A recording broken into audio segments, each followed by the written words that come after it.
के खोजबू हम कलुआ के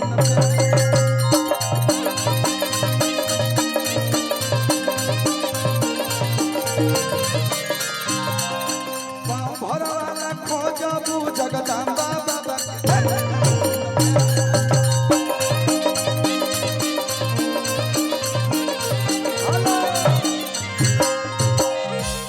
अरे की रंगदार मरदा खोजब अपना गोपी भाई के दे गीतकार मरदा खोजब अपना बिट्टू भाई के दे मुखिया जी हमें कि अरे सुनर मरदा खोजब तो गोपी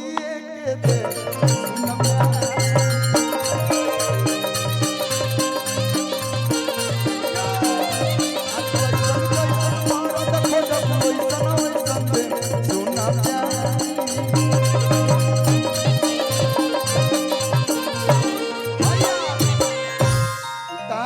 एक लाइन याद पड़ गई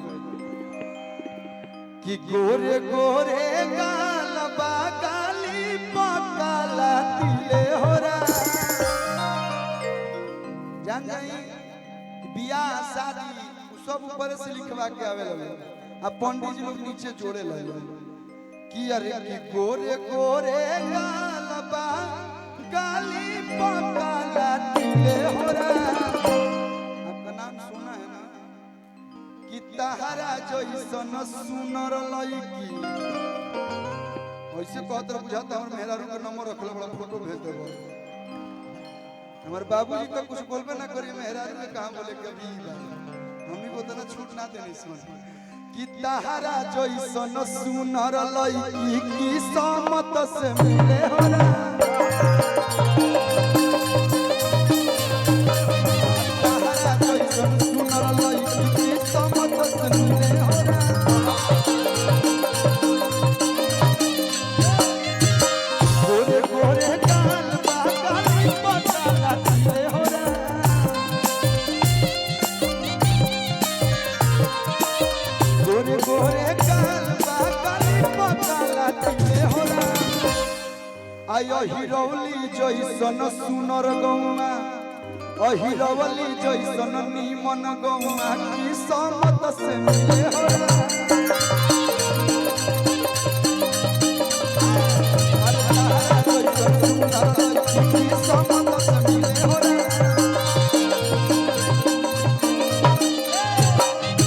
मन नहीं करे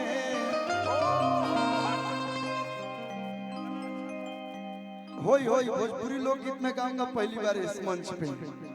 एकरा से पहले 4-5 बार आइल मैंने नहीं गोले लेकिन आइल बा लोग इतना सुंदर सुंदर हां चाचा लोग के परमिशन बा तो कौन दिक्कत बा लेकिन ढंग से कि तू तो काटे लू किचन में भिंडिए जा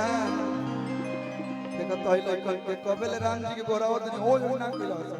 आज ये 2-3-4 जितने लोग हैं ये तो हमारा एक्सपेक्टेशन ना रहला कि हयो लोग आई लोग गाँव में लयदार है गाँव में रंगदार है कि तहार मिक्सी हमार ना ये सब मसाला वसाला नहीं के पी सके अभी राजू चाचा बधाई हो आप परदादा बन गए इसी उम्र में आपको मैंने परदादा बना दिया महाराज ऐरौली घर हमार बिल्कुल देरी नहीं करते हम लोग सब काम में कले ना कि ना के हुआ अटल बना के हुआ तो असली भोजपुरिया माटी सामने कि जब सुते नी बलम तर खटिया लगाए तब मारे ना झुलुपिया हवा साय साय रे बलम के लेकिन राजू चक कनिया तो गाना याद पड़ता कि साउथ के हीरो वाला लुक रखेला साउथ के हीरो वाला लुक रखेला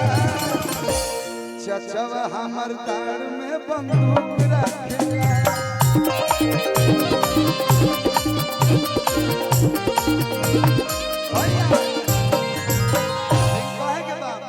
एगो देवर अपना भौजी से कहता मैं देवरे तार लगी हां तो हां ही दादा साड़ी पहले बड़ बुझा तक कि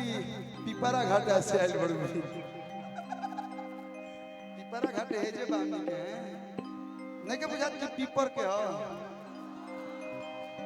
यहाँ के नैया घाटे से आइल बानी हां अमामा घाटे हाय देखी गछिया घाटे के बाबा कि तू तो काटे लू किचन में भिंडिए जान चारों जनियों से खतन फैला के खड़ा होकर कि तू तो काटे लू किचन में भिंडिए जान उपसाटी के काला काला भिंडिए जान मन तारा पर जवा के दिल भइल बा बोल काका हम बकसर से किंदिए अहिरौली गांव के लोग बड़ी दिलदार होला खुश होला नु तो जौन कहबो तौन खरीदिए से हे मारे पैसा के कमी बाजी हां देख धर अहिरौली मोड़ से तो मैं पैसे ह दोना निकाल फटफटिया के चौभिया तो मैं लड़का कहतर सो कि ये हो हमर भभिया बिहार में तो दारू बंद बा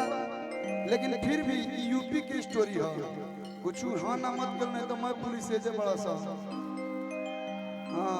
अहिरौली गांव टारगेट में बा अरे कि देखेला तरस जाओ देवारा सरबिया देखेला तरस जाओ देवारा सरबिया तो कीर्ति राजा सोरिया गुलबिया कीर्ति सोरिया गुलबिया कीर्ति तू तो काटे लू किचन में भिंडिए जान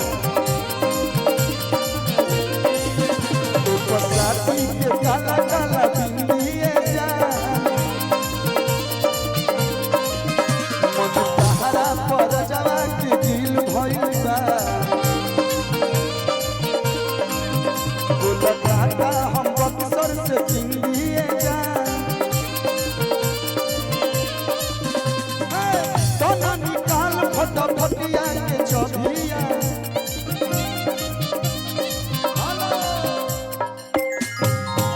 तो देखेला तरस जाओ देवारा सरबिया तो कीर्ति राजा सोरिया गुलबिया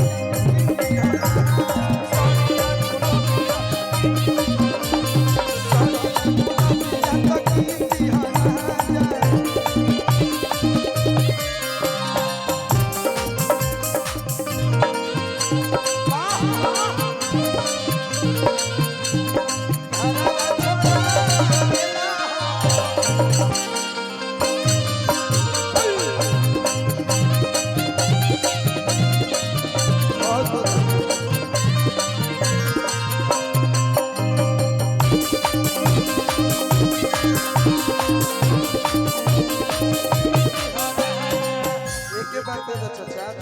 बहुत बहुत धन्यवाद एमे साड़ी खरीदा जाए भैया